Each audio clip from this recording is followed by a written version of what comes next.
General Hospital spoilers tease that Carly will continue to be annoyed by Sonny's insistence on putting his father, who is rapidly deteriorating in his cognitive functions, into an Alzheimer's experimental treatment trial in Sweden.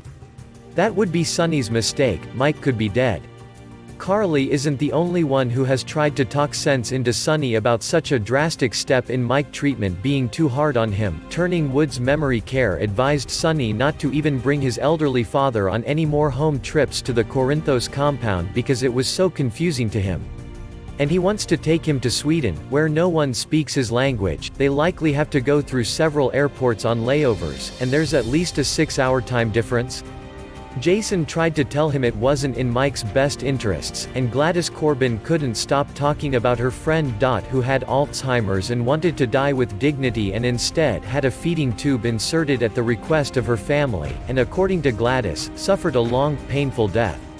Mike is rapidly deteriorating in his cognitive functions, although so far his physical functions are okay.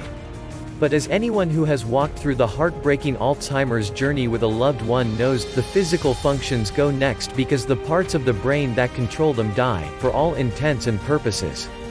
This is what Gladys is trying to spare her cousin, and where Mike's wife, Yvonne Godfrey, apparently has gone, Marcus Godfrey having had to put her in the hospital for a feeding tube to be inserted. But Sonny will continue to insist that he needs to put Mike in this trial if there is at all a chance that it may restore him for at least a few more years. Dr. Griffin had recommended it and had offered to write a reference to the doctor running the trial, but he had only looked at Mike's most recent medical records. He hadn't actually seen Mike and assessed his condition. Sonny and Carly will continue to disagree on this point, that taking Mike to Sweden would not be in his best interests, and that the long trip and strange surroundings could do more harm than good, and that Mike would be confused and maybe even try to run from Sonny if there was a layover or change to a different flight at an airport in between. The trip itself, even on a jet, could take 8 hours, and there are at least 6 hours of time difference as well, which might confuse and tire Mike too much and be harmful. Carly will continue to be annoyed with Sonny and his insistence to do for Mike what he thinks is best rather than what is actually in Mike's best interests, and it will continue to be a point of contention between them. That would be Sonny's mistake. Mike could be dead.